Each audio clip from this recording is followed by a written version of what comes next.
Malaysia হয়ে চীন সফরে যাবেন।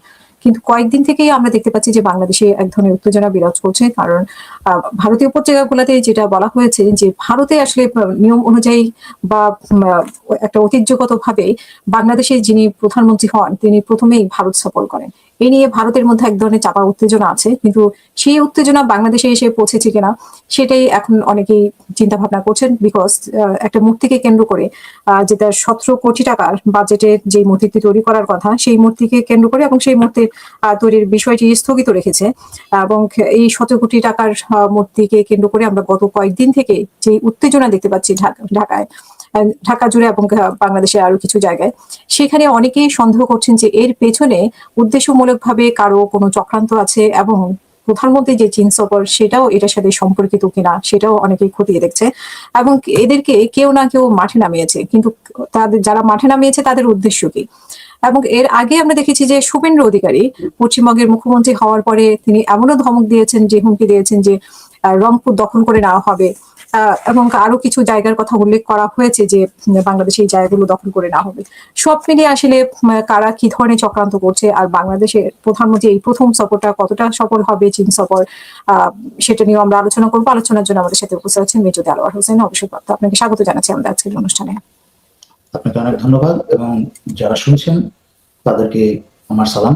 আমি অনেকদিন ভিডিও বা লাইভ করা থেকে বিরত ছিলাম, বিশেষ করে নির্বাচনের পর থেকেই, কারণ অনেক করেছি। এখন দেশের জনগণ তাদের নিজস্ব দায়িত্ব পালন করে যেতে হবে, সেই কথা বলি আমি শেষ করেছিলাম। বাট চুপচাপ আর বেশি দিন বসে থাকা যায়নি, আবার আসতে হলো গুরুত্বপূর্ণ কিছু আলোচনা করার জন্য। আপনাকে ধন্যবাদ। যে আমি প্রথমেই শুনতে চাই যে নিয়ম অনুযায়ী বা অনেকেই বলে থাকেন বা ভারতের পত্রিকাগুলো লেখালেখি করছে যে ভারতে যাওয়ার কথা প্রধানমন্ত্রীর প্রথম সফর, কিন্তু সেটা না হয়ে চীন যাচ্ছে এবং মালয়েশিয়া হয়ে তিনি চীন যাচ্ছেন। তো এই সফরটাকে আপনি কিভাবে দেখছেন? অনেকেই তো বলেছিল যে এর আগে নাকি খত দিয়ে এসেছে ভারতের, এবং বিশেষ করে স্বরাষ্ট্রমন্ত্রী সালাউদ্দিনের কথাটা বলা হয় অনেক সময় যে সেই ভারতের পারপাস সার্ভ করছে। তো সব মিলিয়ে আপনার কাছে কি মনে হচ্ছে চীন সফরটাকে আপনি কতটা তাৎপর্যপূর্ণ মনে করছেন? একদম সোজা কথা বলতে চাই, জনাব তারেক রহমান যে চীন গেছেন এটাই একটা সফলতা। শুধু চীন যাওয়াটাই একটা সফলতা। কেন যাওয়াটাই সফলতা? ভারতের দাদাগিরিকে বুড়ো আঙুল দেখিয়ে জনাব তারেক রহমান যে চীন গেছেন, আমি মুগ্ধ। আমি ওনাকে আন্তরিক অভিবাদন জানাই যে উনি এত বড় একটা পদক্ষেপ নিয়েছেন। আমাদের এমনকি আমার ধারণা উনি ভুল প্রমাণ করেছেন। আমি ভেবেছিলাম যে হয়তো উনি ভারতের তাবেদারে পরিণত হবেন, কিন্তু উনি ভারতকে বুড়ো আঙুল দেখিয়ে চীনে গেছেন, সেটাই একটা বিশাল সফলতা বাংলাদেশের জন্য। ব্যাখ্যা করছি কেন। কারণ এই যে ঐতিহ্যের কথা বললেন, এটা কোথায় লেখা আছে? যে বদমাইশগুলা সবসময় বাংলাদেশের উপর অত্যাচার করে এসেছে এবং এখনো করে চলেছে, বাংলাদেশিকে পিটিয়ে ভারতে মেরেছে, 2 দিন পরে পরে সীমান্তে গুলি করে বাংলাদেশিদেরকে পাখির মতো মারে, তাদের সাথে কিসের ঐতিহ্য?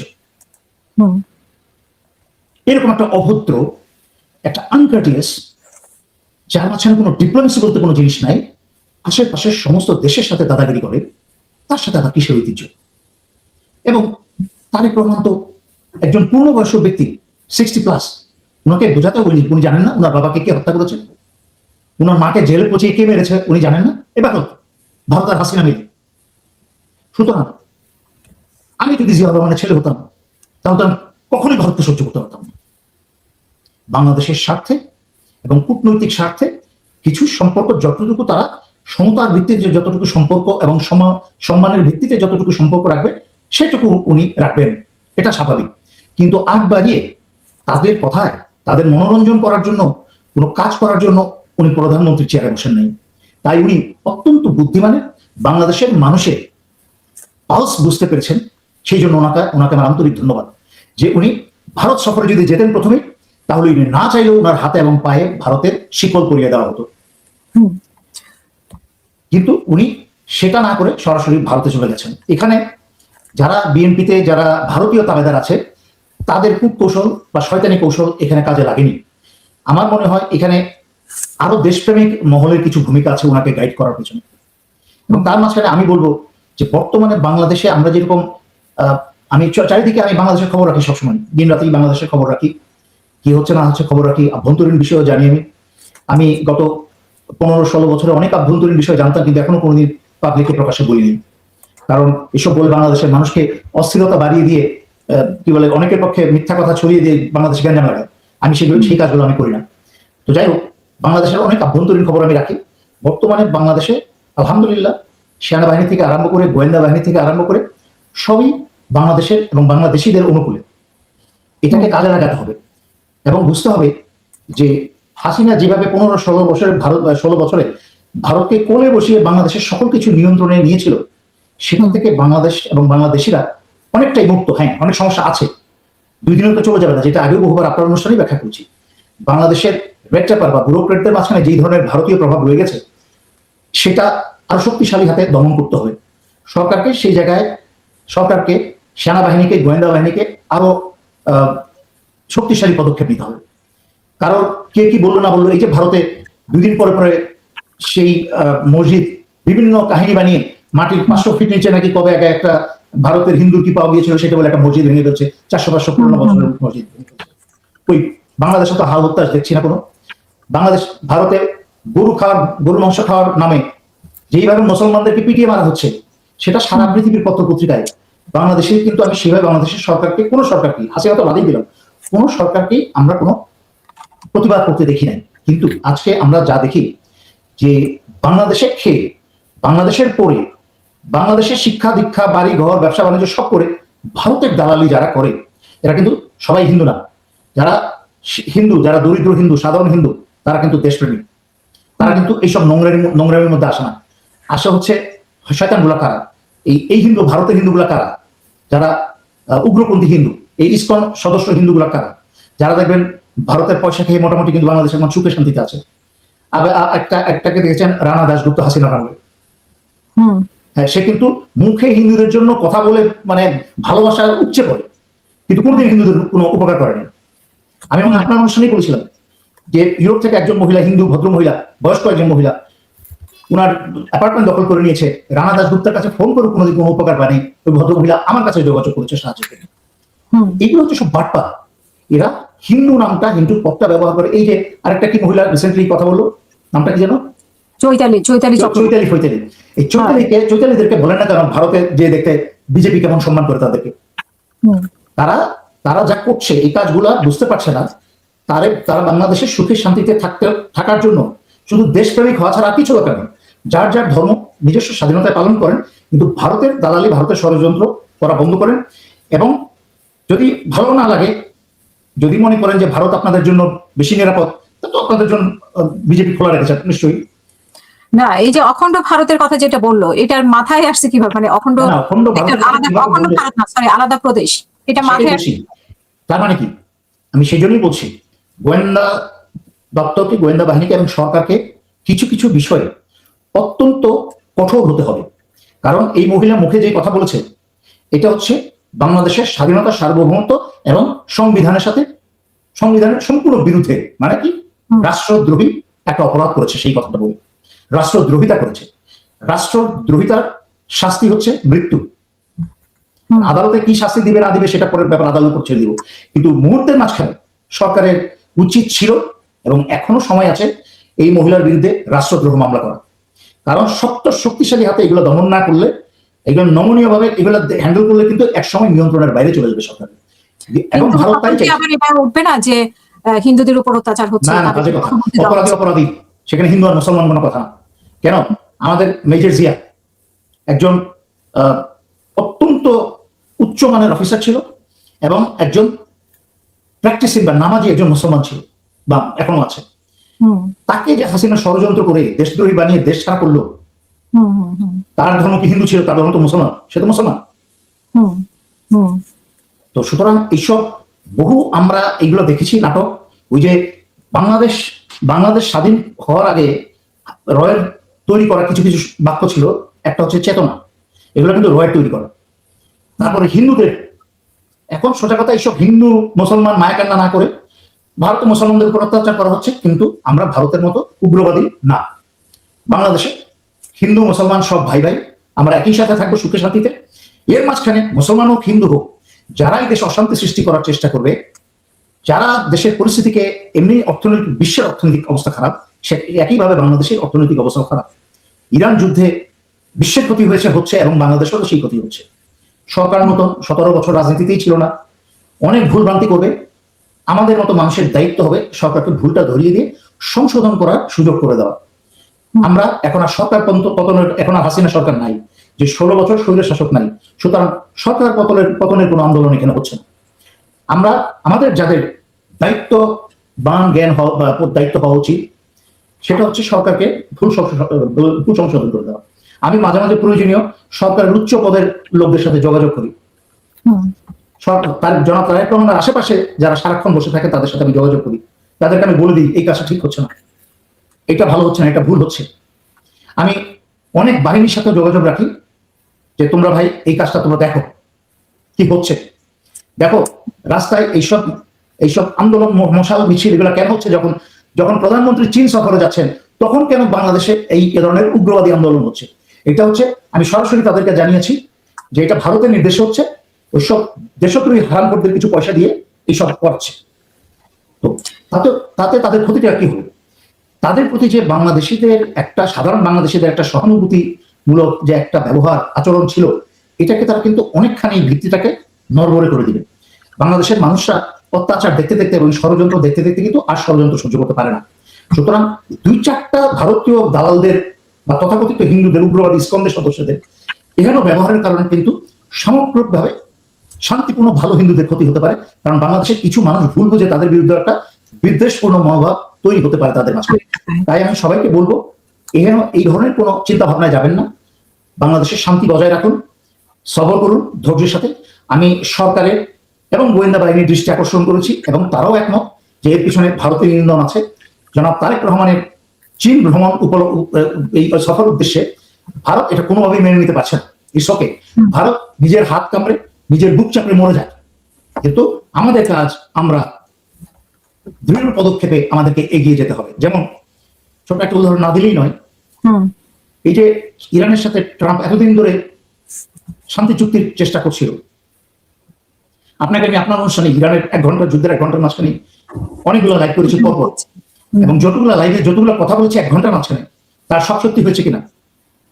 আমি বলেছিলাম যে 2 সপ্তাহের মাঝখানে যুক্তরাষ্ট্র এবং ইরান পরাজিত, ইসরায়েল পরাজিত। এটা স্বীকার করতে শুধু দেরি করলো, কিন্তু বহু আগেই ইরানের কাছে যুক্তরাষ্ট্র পরাজিত হয়ে গেছে, ইসরায়েল পরাজিত হয়ে গেছে। কিন্তু এটা কিন্তু ট্রাম্প বুঝতে পারছিল। কিন্তু ট্রাম্পকে এক্সিম ফাইল বলেন, যেটাই বলেন, এগুলোকে তাকে ফাঁদে, আর তাছাড়া ইসরায়েলের তো একটা বিরাট বড় লবিস্ট আছেই যুক্তরাষ্ট্রে, তারাও চেষ্টা করছিল, কিন্তু তারাও এখন দুর্বল হয়ে গেছে। এখন শান্তি চুক্তি যেটা হয়েছে এটাও নড়বড়ে, কারণ 60 দিনের যে এজেন্ডা সেটা নেতানিয়াহু কখনোই চাইবে না একটা যুদ্ধবিরতি হোক। কারণ যুদ্ধ চালু থাকলে, সেটা লেবাননে হোক আর ইরানে হোক, যুদ্ধ চালু থাকলে ইসরায়েলে কোনো নির্বাচন হবে না।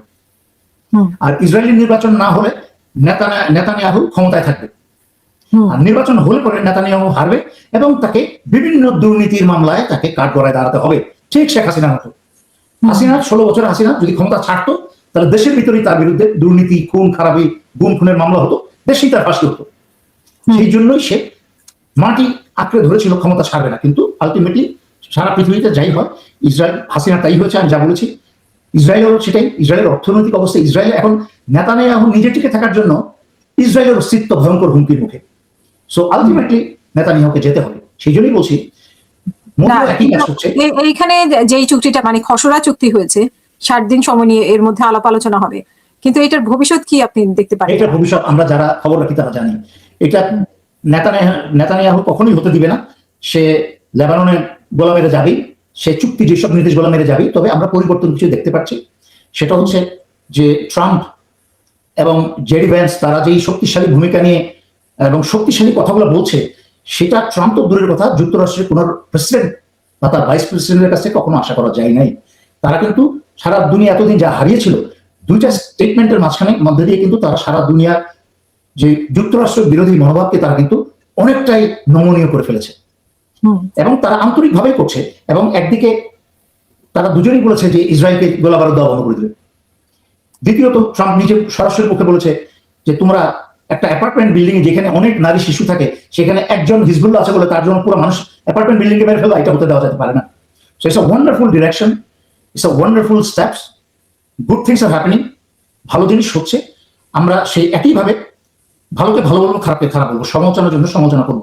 একইভাবে বাংলাদেশে তারেক রহমানের চীন সফরকে আমি অত্যন্ত গুরুত্বপূর্ণ একটা তারেক রহমান সরকারের একটা পদক্ষেপ বলে আমি মনে করি। আমি বিনা কারণে সমালোচনা করতে হবে বলেই করবো, সেটা আমি সেই লোক আমি না। সুতরাং আমি আশা করব এই সরকারের, বাংলাদেশ বর্তমান সরকারের জনাব তারেক রহমানের যাত্রা, রমজানের 1 মাস বাদ দেন, তাহলে সরকারের মোটামুটি 3 মাস হয়েছে। 3 মাসের মাঝখানে এরকম একটা শক্তিশালী পদক্ষেপ আমি বাংলাদেশে সুন্দর ভবিষ্যৎ দেখতে পাচ্ছি ইনশাআল্লাহ, যদি এই ধারাটাকে বজায় রাখতে পারেন। উনি যদি চীন থেকে এসেই আবার ভারতকেও খুশি করতে চান, মানে ওই হাত তখন কিন্তু হাসিনার মতো অবস্থা হয়ে যাবে, যে 2 স্বামী, এক ভারত মোদী স্বামী আর এক হচ্ছে চীন স্বামী। 2 স্বামীকে খুশি করতে গিয়ে কিন্তু এক মহিলা, সে কিন্তু বিপদেই পড়েছে। একটা স্বামীকে খুশি রাখেন, এবং যে প্রমাণিত স্বামী চীন, যে বাংলাদেশের সাহায্য করে, বাংলাদেশের শক্তিশালী ভূমিকা রাখতে পারে, তিস্তা প্রজেক্ট থেকে আরম্ভ করে বাংলাদেশের প্রতিরক্ষা ব্যবস্থা, বাংলাদেশের স্বাধীনতা, সার্বভৌমত্ব, সকল বিষয়ে চীন প্রমাণিত শক্তিশালী বন্ধু, আর ভারত প্রমাণিত বাংলাদেশের চিরশত্রু। আপনি ধর্মের ক্ষেত্রে আরেকটা স্পষ্ট কথা বলে দিই, যদি আপনি সবসময় হিন্দু আর মুসলমান ধর্ম, এগুলো হচ্ছে রাজনৈতিক খেলা, এগুলো হচ্ছে রাজনৈতিক ট্রাম্প কার্ড। আপনি তাকিয়ে দেখেন, নেপাল একটা হিন্দু দেশ, তাহলে নেপালের সাথে ভারতের মারামারি কেন? এখানে হিন্দু কোথায়, ধর্ম কোথায় গেল? এখানে তো হিন্দু ধর্ম নিয়ে কথা বলে না কেউ। কারণ ভারতের চরিত্র হচ্ছে ওই কি বলে, চাণক্য নীতি। ওই চাণক্য নীতি, ভারতের চরিত্র হচ্ছে এরা প্রতিবেশীদেরকে সবসময় ডিস্ট্রাক্ট করে রাখবে। কোনোদিন প্রতিবেশীকে, হিন্দু হোক, মুসলমান হোক, আর বৌদ্ধ হোক, আর খ্রিস্টান হোক, ভারতের কাছে হচ্ছে এরা হচ্ছে উগ্রবাদী, দখলদার, ইসরায়েলের চরিত্র, এরা হচ্ছে দখল করে খাবে। কিন্তু ইসরায়েল যেরকম শেষের থেকে ধ্বংসের মুখে, ইসরায়েল বৃহত্তর ইসরায়েল প্রজেক্ট, আবার ভারতের বৃহত্তর অখণ্ড ভারত প্রজেক্ট। ওই অখণ্ড ভারত প্রজেক্ট করতে করতে, শয়তানি করতে করতে ভারত টুকরা টুকরা হবে, 7 সিস্টারও হারাবে, এবং ভারতের ভিতরে অনেক অনেক তাদের অনেক প্রভিন্সও আলাদা হয়ে যাবে। এটা যা সময়ের ব্যাপার, এবং মোদী সেই রাস্তা করে দিয়েছে। কিন্তু আমরা দেখতে পাচ্ছি যে পুশিন, মানে যে সীমান্তে যে পুশিন হচ্ছে, সেখানে শুভেন্দু অধিকারী মানে দায়িত্ব নেওয়ার পরে আবার অমিত শাহ কিন্তু সেটা সায় দিচ্ছে। মানে মোদী সরকার যদি রাজি না থাকে, তাহলে তার এটা হতে পারে না। দিনের পর দিন যেভাবে হচ্ছে, এবং বিজেপি কঠিন ভাবে এটা প্রতিহত করার চেষ্টা করছে, এবং সেখানে সীমান্তে আপনি দেখবেন যে সাধারণ মানুষও কিন্তু বিজেপির সাথে কাজ করছে।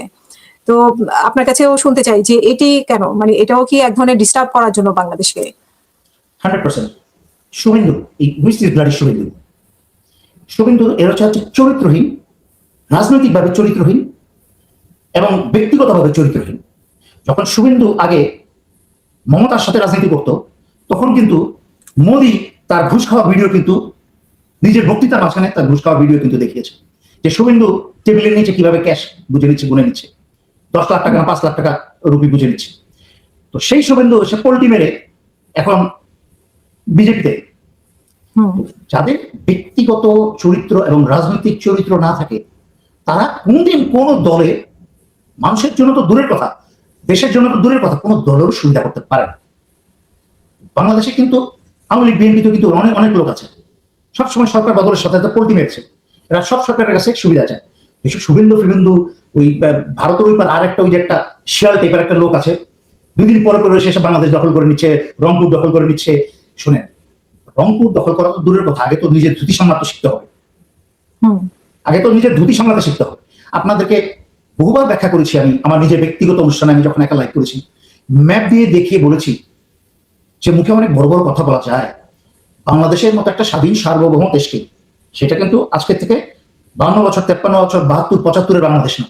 বাংলাদেশ অনেক এগিয়ে গেছে। বাংলাদেশের যত সমস্যাই দেখা যাক না কেন, সেটা কম বেশি সব দেশেই আছে। বাংলাদেশের চরিত্রের কারণে অনেক সমস্যা যেতে অনেক সময় লাগছে। যেমন বাংলাদেশের মানুষ, তেমন তার সরকার গঠিত হয়। It is a reflection of peoples character. একটা গভর্নমেন্ট হচ্ছে একটা জাতির সামগ্রিক চরিত্রের প্রতিফলন মাত্র। সুতরাং রাতারাতি এটা পরিবর্তন হয়ে যাবে, সময় লাগবে। আস্তে আস্তে পরিবর্তন হচ্ছে। ডক্টর ইউনূস এসেছিল, ডক্টর ইউনূসের মতো যে শক্তিশালী একজন আন্তর্জাতিক কানেক্টেড লোকের বিরুদ্ধে ভারত এবং আওয়ামী লীগ মিলে, এমনকি টু দি এক্সটেন্ট বিএনপি পর্যন্ত মিলে, সরাসরি না হলেও বিভিন্নভাবে মিলে ডক্টর ইউনূসের উপর যে পরিমাণ খরা গেছে, ঝড় গেছে, একটা কাজ করতে দেয়নি। সকাল বিকাল আন্দোলন, রিক্সা আন্দোলন, একসময় আমরা দেখলাম এই পতিতা আন্দোলন, ওরা নেমে গেল রাস্তায়। তো সুতরাং তারেক রহমান ক্ষমতায় নেওয়ার পরে যে এইসব ডিস্টারবেন্স হবে, এটা তো একটা সরকারের মাথায় থাকা উচিত। আমরা শুনতে পাই যে রংপুরে নাকি হিন্দুরা বেশি বেশি করে জায়গা কিনছে, এটাও একটা লক্ষণ যে কিভাবে রংপুর এভাবে জায়গা কিনতে কিনতেই নাকি একটা প্রদেশ হয়ে যেতে পারে। আমি কিন্তু আমার কিছুদিন আগে, কয়েকদিন আগে, 3-4 দিন আগে একটা পোস্ট দিয়েছি আমার ফেসবুকে, যে সেকেন্ড ওয়ার্ল্ড ওয়ারের পরে প্যালেস্টাইনিয়ানরা মানবিক হয়ে, উদার হয়ে এবং কিছুটা অর্থের দিকে লোক করে তারা ইসরায়েলের কাছে উদ্বাস্ত রেফিউজি, ইসরায়েলি না, যে ইহুদি রেফিউজি ছিল তাদের কাছে জমি বিক্রি করতে শুরু করলো। আর এই এই রেফিউজিদের কাছে ইসরায়েলরা তো এমনি খুব কঞ্জুস, তো এরা এদের কাছে পয়সা করে ছিল অনেক, আর ইউরোপ বিভিন্ন দেশ থেকে অনেক পয়সা করে নিয়ে আসে, এবং প্যালেস্টাইনিয়ানরা বিন্দাস হয়ে, উদাস হয়ে জমি বিক্রি করতে শুরু করে। কিন্তু তারা বুঝতে পারে নাই যে এই উদ্বাস্তরাই যাদের কাছে জমি বিক্রি করছে, এরাই একদিন তারা দেশটাই দখল করে নেবে। আমি বাংলাদেশিদেরকে হুঁশিয়ার করেছিলাম যে পয়সার লোভে আপনারা জমি বিক্রি করবেন না। জমিটা কার কাছে বিক্রি করছেন সেটা খেয়াল করবেন। যেই জমি আজকে বিক্রি করছেন, সেই জমি তো দূরের কথা, আজকে যেই জন্মভূমিতে আপনার জন্ম হয়েছে, এই ধরনের অবহেলা এবং লোভের কারণে কিন্তু সেই জন্মভূমিটাও হারিয়ে ফেলতে পারেন। তাই বাংলাদেশিদেরকে হুঁশিয়ার করেছে, আবারও হুঁশিয়ার করছে। এবং যদি এরকম দেখেন আপনার পাড়া প্রতিবেশীতে কেউ এরকম জমি বিক্রি করছে, সে যদি ভুল না বুঝতে পারে, তাহলে প্রয়োজনে সে যদি আর্থিক সমস্যায় থাকে, জমিটা বিক্রি না করলে সে মহাবিপদে আছে, আপনারা এলাকার সমস্ত লোক মিলে আপনার জমিটি তার কাছে কিনে নেন, সবাই ভাগাভাগি করে কিনে নেন। কিনে নিয়ে সেখানে আপনার কিছু করেন, একটা ব্যবসা করেন, চাষাবাদ করেন, তাও জমিটা ইসকনের কাছে বিক্রি হইতে দিয়েন না। তো আমার এই উপদেশ থাকবে বাংলাদেশিদের প্রতি, সচেতন হন। স্বাধীনতা অর্জনের চেয়ে স্বাধীনতা রক্ষা করা কিন্তু কঠিন। আর স্বাধীনতা রক্ষা করা হচ্ছে দৈনন্দিন চর্চা, যেমন ধর্মের জন্য নামাজ, আবার শরীর চর্চার জন্য প্রতিদিন শরীর চর্চা। স্বাধীনতা, সার্বভৌমত্ব রক্ষা করাটা হচ্ছে প্রতিদিনের সচেতনতা এবং চর্চা। ছোট ছোট জনগণের ছোট ছোট পদক্ষেপ বাংলাদেশের সার্বভৌমত্ব শক্তিশালী আরো করে তুলবে। চীন সফরের কারণে যুক্তরাষ্ট্রের সাথে কি কোনো সম্পর্ক খারাপের সম্ভাবনা আছে কিনা? আপনার আগের অনুষ্ঠানে আমি কয়েকবার বলেছিলাম, যখন ইরান নিয়ে কথা বলতাম এবং সরকারের যে ভূমিকা হওয়া উচিত নির্বাচনের আগে, আমি বলেছি যেটা যুক্তরাষ্ট্রের ক্ষমতা অত্যন্ত সীমিত। আপনাদেরকে বুঝতে হবে, যুক্তরাষ্ট্রের যে পেট্রো ডলার, যে ডলার দিয়ে তেলের বাণিজ্যের দিন কিন্তু শেষ, ইটস ওভার। এবং ইরানের কাছে যুক্তরাষ্ট্রের পরাজয়ের একটা সবচেয়ে উল্লেখযোগ্য বিষয় হচ্ছে, this is the beginning of the end of the supreme power US. যেই আমেরিকার সারা বিশ্বে একটা সুপ্রিম পাওয়ার ছিল, এই ইরানের সাথে পরাজয়ের মাধ্যমে সেটার পতন শুরু হলো। সেই দ্বিতীয় বিশ্বযুদ্ধের পরে আমেরিকার উত্থান হয়েছিল, আর ইরানের যুদ্ধের দিয়ে সেই আমেরিকার পতন শুরু হলো। এখন চীন মধ্যপ্রাচ্যে দুইটা দেশ সবচেয়ে শক্তিশালী এবং সমগ্র মধ্যপ্রাচ্য শাসন করবে, এই দুইটা দেশ। এবং আগামী 50 থেকে 100 বছর পর্যন্ত এই দুইটা দেশ মধ্যপ্রাচ্য শাসন করবে। একটা হচ্ছে ইরান আর টার্কি। এবং ইরানের টার্কি কথায় মধ্যপ্রাচ্যের সমস্ত দেশ উঠবে আর বসবে। সুতরাং যুক্তরাষ্ট্রের ডলার, ইসরায়েলের সেই মাস্তানি দাদাগিরি, তার সাথে তো ভারতের দাদাগিরিও শেষ। সুতরাং হয়েছিল নির্বাচনে 3 দিন আগে, মানে সেই চুক্তিটা নিয়ে আমি প্রসঙ্গে কথা বলছিলাম। আমি বুঝতে পেরেছি আপনি এটা টানবেন, এবং এটা খুবই গুরুত্বপূর্ণ যে চুক্তি রয়েছে। শুনেন, বাংলাদেশের চুক্তি ইচ্ছাসে ম্যাটার, কারণ আপনি দেখেন এখানে কথা বলতে গেলে অনেক কিছু চলে আসে। আপনি ওইটা বলতে গেলে দেখেন, ডক্টর ইউনূস এখনো কিন্তু সরকার চালাচ্ছেন। ডক্টর ইউনূসের প্রভাব কিন্তু এখনো বর্তমান সরকারের উপর আছে, এবং এই প্রভাবটার আলোচনাটা কিন্তু লন্ডনে হয়েছিল। এই আলোচনা এবং এই ফয়সালাটা কিন্তু লন্ডনে হয়েছিল, ডক্টর ইউনূস যখন লন্ডনে গিয়েছিলেন। এবং এই সকল ওই আলোচনার চুক্তিতেই পরবর্তীতে আমরা বিরাট চেয়ারম্যান আসিফকে দেখেছি থেকে যেতে সরকারে, এবং আসিফকে আমরা সফরের সঙ্গী হিসেবেও দেখছি, which is a good thing, এটা ভালো জিনিস। খলিলকে আমরা ডক্টর ইউনূসের রিপ্রেজেন্টেটিভ এবং যুক্তরাষ্ট্রের রিপ্রেজেন্টেটিভ থেকে গেছে, শুধু থেকেই যায় নাই, গুরুত্বপূর্ণ ভূমিকায় পররাষ্ট্রমন্ত্রীর জায়গায়। ঠিক আছে, উনি এখন যুক্তরাষ্ট্রের সাথে যেসব জায়গায় থাকতে হবে, এখন আমাদেরকে একটা কূটনৈতিক ব্যালেন্স রেখে চলতে হবে। কেন? যুক্তরাষ্ট্র একদিক দিয়ে ভারতের সাথে হাত মিলাচ্ছে, আর এদিক দিয়ে পাকিস্তানকে F-16 দিচ্ছে, তাই না? যুক্তরাষ্ট্র একদিকে ইরানের সাথে যুদ্ধ করছে, আবার আরেক দিক দিয়ে পাকিস্তানিদেরকে ডাকছে তোমরা এসে মধ্যস্থতা করে যুদ্ধটা থামাও। ডিপ্লোমেসি এমন একটা জিনিস যে যাকে যখন যেখানে প্রয়োজন নিজের দেশের স্বার্থে সেটা ব্যবহার করতে হবে। যুক্তরাষ্ট্রের সাথে যে চুক্তি হয়েছে, এই চুক্তি বাংলাদেশের সরকার, এই সরকার স্ট্যাবিলাইজড হয়ে গেলে কিন্তু তার পায়ের নিচে মাটি যখন থাকবে তখন যুক্তরাষ্ট্রকে ভদ্রতার সাথে যুক্তরাষ্ট্রকে পাশ কাটিয়ে চীনে যাওয়াটা কোনো ব্যাপার না। কারণ যুক্তরাষ্ট্র নিজেও কয়েকদিন আগে ট্রাম্প ঘুরে আসলো চীনে, তাহলে তারেক রহমানের চীনে যেতে দোষটা কোথায়, সমস্যাটা কোথায় আমাকে বলুন? ট্রাম্প নিজে যদি চীন ঘুরে আসতে পারলো, ঘুরে এসে আবার মিথ্যা স্টেটমেন্ট দিল যে চীন নাকি এটা বলেছে ওইটা বলেছে, চীন ভদ্রতার সাথে বললো আমরা এটা বলিনি, লজ্জা শর্মা, একেবারে হাসিনা মোদির সেম ক্যারেক্টার ট্রাম্পের। এরকম একটা আন্তর্জাতিক পর্যায়ে এরকম একটা বড় দেশ নিয়ে বিবৃতি নিউজ একটা ফলস স্টেটমেন্ট দিয়ে দিল। তো যাই হোক, মুদ্রার কথা হচ্ছে ট্রাম্প যদি চীনে যেতে পারে তাহলে তারেক রহমানের চীনে যেতে সমস্যাটা কোথায়? মোদি যদি বারবার জিনপিংয়ের পায়ে পড়তে চায়, তারেক রহমান গিয়ে হ্যান্ডশেক করবে ওনার সাথে, সমস্যাটা কোথায়? আমাদের যার কাছে যেটা দরকার সেটা রাজনীতি আমাদের করতে হবে, এবং দেশের স্বার্থ আগে চিন্তা করতে হবে, তারপরে হচ্ছে 100%। এবং যেই চুক্তি স্বাক্ষর হয়েছে শুনেন, ওই চুক্তি তো আমি পড়েছি, দেশ বিরোধী চুক্তি, কিন্তু এই চুক্তি যুক্তরাষ্ট্রের সাথে এই চুক্তি নিজের নাল এন্ড ভয়েড হয়ে যাবে। কেন? যতই চুক্তি স্বাক্ষর করুক ডক্টর খলিল যুক্তরাষ্ট্রের সাথে, এবং এমন কিছু সেন্সিটিভ ব্যবসায়িক ক্লজ আছে এর মাঝখানে, যার মাঝখানে বাংলাদেশের ব্যবসা নষ্ট হবে। তো এবং ব্যবসায়ীরা তা মানবে না, ব্যবসায়ীরা তা মানবে না। তো আমার সেই জন্যই বলছি যে এই ওইসব চুক্তি খাটবে না। তারেক রহমান বুদ্ধিমানের কাজ করেছেন, উচ্চবাচ্য করেন নাই, মুখে বেশি পেঁচাল না পারে কথা না বলে উনি সোজা চলে গেছেন মালয়েশিয়াতে যাওয়াটা অত্যন্ত বুদ্ধিমানের কাজ। এশিয়াতে মালয়েশিয়া একটা শক্তিশালী দেশ, এবং মালয়েশিয়ার সাথে বড় বড় বাণিজ্য আমাদের করা সম্ভব। এই যে এত বাংলাদেশি মালয়েশিয়াতে আছে, কারণ আমি তো নিজেও ব্যবসার জন্য মালয়েশিয়াতে গেছি, সুতরাং অনেক অনেক অপরচুনিটি আছে মালয়েশিয়ার সাথে ব্যবসা করা। সেই ব্যবসাগুলো বাংলাদেশি ইনভেস্টমেন্ট এনে অনেক সেমি কন্ডাক্টর, এবং পৃথিবীতে এখন কিন্তু অত্যাধুনিক দিকে চলছে, শুধুমাত্র গার্মেন্টস। হ্যাঁ, প্রত্যেকটা দেশেরই একটা নিজস্ব কিছু স্কিল থাকে, কোর, এটাকে বলে কোর স্কিল, তার নিজস্ব ধার করে আনা। যেমন গার্মেন্টস হচ্ছে একটা বাংলাদেশের কোর স্কিল, বাংলাদেশের চাষাবাদ হচ্ছে একটা কোর স্কিল, যে নিজের ফসল নিজেরা ফলাই, বিদেশ থেকে যদি না ফলাতো তাহলে কিন্তু বিদেশ থেকে আমদানি করে সমস্ত ডলার চলে যেত। সুতরাং এখন যেসব আমাদের মনোযোগ দিতে হবে, এতদিন ওই হাসিনা পয়সা খাওয়ার জন্য শুধু আইটি ভিলেজ তৈরি করেছে, এইসব আইটি ভিলেজ দেখেছি, সব 2 নম্বরের কোনো কাজ হয়নি, কিছু হয়নি, গোড়াটি হয়েছে। এখন বাংলাদেশে মালয়েশিয়া থেকে, চীন থেকে সেমি কন্ডাক্টর, আইসি, এইগুলা বিভিন্ন ধরনের চিপ, কম্পিউটার, টেলিফোনের এগুলো চিপ কন্ডাক্টর তৈরি করার বিভিন্ন ইন্ডাস্ট্রিজ করা যেতে পারে বাংলাদেশে। আমার কাছে রিসেন্টলি আমার ছোটবেলার এক বন্ধু, স্কুল ফ্রেন্ড, রিকোয়েস্ট করছে তার গার্মেন্টস এর কাপড়গুলো কেনাডায় বিক্রি করা যায় কিনা। তো লাকিলি আমার বাসার সামনেই আমার প্রতিবেশী একজন নর্থ আমেরিকার একটা বিরাট বড় রিটেল স্টোরের সিইও ছিল প্রায়, এবং কর্মী ছিল 40 বছর, বাংলাদেশে বহু আসা যাওয়া করেছে। তো আমি তার কাছে প্রস্তাব রাখতে যাচ্ছি যেন কিছু উপকার হয় তার। তো অনেক রাস্তা হয়ে গেছে। সরকার, আমার ব্যক্তিগত তরফ থেকে যদি একটু করা যেতে পারে, ইনশাআল্লাহ সরকার অনেক কিছু করতে পারে চাইলে, আন্তরিকভাবে। খালেদা জিয়া মারা যাওয়ার পরে আমরা দেখি যে ভারতের পররাষ্ট্রমন্ত্রী এসেছিলেন, তো সেইখান থেকেও অনেকে ভেবেছিল যে ভারতের সাথে অন্যরকম একটা সম্পর্ক তৈরি হবে এই সরকারের, কিন্তু সেটাকে পাশ কাটিয়ে যাই হোক চীন সফরটা অনেক কিছুই বার্তা দিল আমাদেরকে।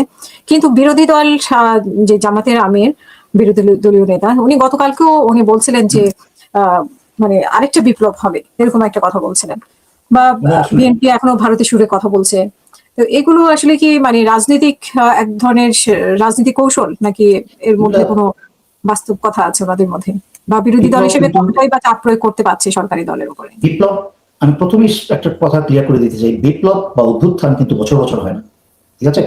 একটা বিপ্লব বা অভ্যুত্থান পর্যায়ে আসতে গেলে কিন্তু অনেক পথ পাড়ি দিয়ে আসতে হয়, যেটা আমি রীতিমতো প্রেম আছে একই সাথে আমি শুরু করেছিলাম সেই আজকে থেকে 7-8 বছর 9 বছর আগে। সেটা এক সময় মানুষ আমাকে বলতো এই লোকটা পাগল, প্রতিদিন হাসিনাকে ফেলে দেয়। তো সেই বিপ্লবটা ঘটাতে কিন্তু, যে জুলাই আগস্ট 2024 সেই বিপ্লবটা ঘটেছে, কিন্তু তার পিছনে অনেক পরিশ্রম, অনেক শ্রম দিতে হয়েছে। অনেক পাগল, অনেক গালিগালাজ, সকাল বিকাল লাইন ধরে আওয়ামী লীগের গালিগালাজ, অশ্লীল ভাষায় গালিগালাজ, কোনো সময় বিএনপি গালিগালাজ শুনেছি, দমে যায়নি, থামি নেই। বিপ্লব 2 দিনে হয় না, কিন্তু দুঃখজনক হলেও সত্যি হাসিনা 16 বছরে জামাত এবং হেফাজত ইসলামের যে ভূমিকা থাকার কথা ছিল তারা কিন্তু কোনো ভূমিকা রাখে নাই। তারা কিন্তু কোনো ভূমিকা রাখে নাই। ওনারা না, আমার কথা তিতা লাগতে পারে, কারণ সত্যি কথা সবসময় তিতা হয়। জামাত একটা ইসলামিক দল হিসেবে যে ভূমিকা আশা করেছিলেন, কারণ ইসলামিক দলের, আমি কথা বলতে গিয়ে কথা লম্বা হয়ে যাবে, বাট ছোট করে বলতে হবে, আমাকে ঘৃণা করে না যাই করে না, সত্যি কথা বলেই যাবো। সেটা হচ্ছে যে একটা ইসলামিক দলের মাঝখানে তো আগে ইসলামের ক্যারেক্টার আসতে হবে। ইসলামের ক্যারেক্টারটা কি? খালি 5 ওয়াক্ত নামাজ পড়া, টুপি লাগানো, দাড়ি লাগানো, সেটাই ইসলামিক পরিচয় শুধু? এর বাইরেও কিন্তু একটা ইসলামিক পরিচয় আছে, যেটা আমাদের নবীজি হযরত মুহাম্মদ সাল্লাল্লাহু আলাইহি ওয়াসাল্লাম সেটা উদাহরণ দিয়ে গেছেন।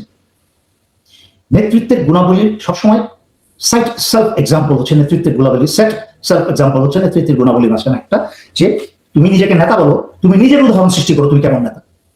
আমাদের নবীজি কিন্তু সেই উদাহরণ সৃষ্টি করে গেছেন। অন্যায়ের বিরুদ্ধে প্রতিবাদ করেছেন, আলোচনা করেছেন, থামানোর চেষ্টা করেছেন। যখন অন্যায় থামে নাই, তখন উনি অস্ত্র হাতে নিয়ে সম্মুখ সারিতে নেতৃত্ব দিয়ে যুদ্ধ করেছেন। আমাদের ইসলামিক কোন দলকে শুনেছেন কোনোদিন সূরা বাকারার সেই আয়াতের নাম নিতে, তোমাদের জন্য যা ভালো তা তোমরা মানো না, আর তোমাদের জন্য যা খারাপ তা করো না? তারা তো যুদ্ধের কথা বলে না, কিন্তু ওনারা কিন্তু কোনো সময় যুদ্ধের কথা বলে নাই। নারায়ে তাকবীর আল্লাহু আকবার বলে হাসিনার বলে এই মাহমুদুল হক নারায়ে তাকবীর আল্লাহু আকবার করে লাখ লাখ জমায়েত করে সন্ধ্যার সময় পাটি গুটি গুছিয়ে বাসায় চলে গেছে। আমি ওনাকে চিৎকার করে বলেছি, এই যে এতগুলো মানুষ জড়ো করলেন, এক দফা দাবি হাসিনার পতন না ঘটিয়ে ঘরে ফিরে যাবেন না, আপনাদেরকে ঘর ঘর থেকে গ্রেফতার করে তুলে নিয়ে অত্যাচার করবে, তাই তো হয়েছিল নাকি? ওনারা কিন্তু কখনোই, ওনারা হচ্ছে ধরি মাছ না ছুঁই পানি, সবাই সবগুলো একই রকম। আর বিশেষ করে জামাতের যাদের সত্যিকার অর্থে দেশ চালানোর কিছু যোগ্যতা এবং কিছু জ্ঞান ছিল, অভিজ্ঞতা ছিল, তাদেরকে হাসিনা ক্ষমতা আসার পরই ভারতের সাথে মিলে ফাঁসি দিয়ে মেরে ফেলেছে। এখন যারা জামাতে রয়ে গেছে, ওনার অত্যন্ত নরম, অত্যন্ত নমনীয়। এখন কথায় নরম হওয়ার পাশাপাশি থাকার কথা, আমি বলছি না কথায় কর্কশ হতে হবে, কাজে পদক্ষেপে দৃঢ় হতে হবে। ওনাদের মাঝখানে এটা নাই। সংসদে কথা বলতে পারে না। আর বাচ্চা ছেলেপেলেরা আছে, কেউ কেউ কথা বলতে পারে, but this is not all. আপনি একজন দুইজনের কথা বলা দিয়ে আসলে একটা সামগ্রিকভাবে দেশে একটা শক্তিশালী বিরোধী দল হওয়ার জন্য যে যোগ্যতাটা দরকার, সাধারণ মানুষের চোখে হয়তো মনে হয় বাবা কি সুন্দর কথা বলছে, কি সুন্দর কথা বলছে। আমার কাছে ওইসব না। ওইগুলো বুঝতে হলে জ্ঞান লাগবে, অভিজ্ঞতা লাগবে। ওই সংসদে দাঁড়িয়ে একজন সুন্দর করে একটা বক্তৃতা আমার লম্বা, ওইটা কোনো পরিবর্তন দেশে আনবে না। ইয়াস, পরিবর্তন কোনটা আনবে? আন্দোলনের আবার একটা আন্দোলন হবে, বিপ্লব হবে, এইসব ভিত্তিহীন কথাবার্তা না বলে বিরোধী দল হিসেবে শক্তিশালী হিসেবে দাঁড়ান। যদি সরকার কোনো ভুল পদক্ষেপ নেয়, সেটা স্বরাষ্ট্রমন্ত্রী হোক, পররাষ্ট্রমন্ত্রী হোক, যদি কোনো মন্ত্রণালয়ের ভুল পদক্ষেপ বা সরকার কোনো একটা ভুল পদক্ষেপ নেয়, আপনারা জনগণের সামনে শক্তিশালীভাবে সেটা প্রতিবাদ করুন। যদি তারপরে সোজা না হয়, তখন আপনাদের গণতান্ত্রিক যে অধিকার, সাংবিধানিক যে অধিকার, কি বলে এটাকে, রাস্তায় আপনারা আন্দোলন করা, ভাঙচুর করে না, শান্তিপুরে, এটা হচ্ছে সেকেন্ড স্টেপ। যা আগের স্টেপটা কাজ হয়নি, সংসদ বলছি পাত্তা দিচ্ছে না। So we have to make them do it. তাদেরকে আমাদের বাধ্য করতে হবে এই কাজটা করানো, যে এটা দেশ বিরোধী, জনগণ বিরোধী, এই কাজটা করা যাবে। Stop it.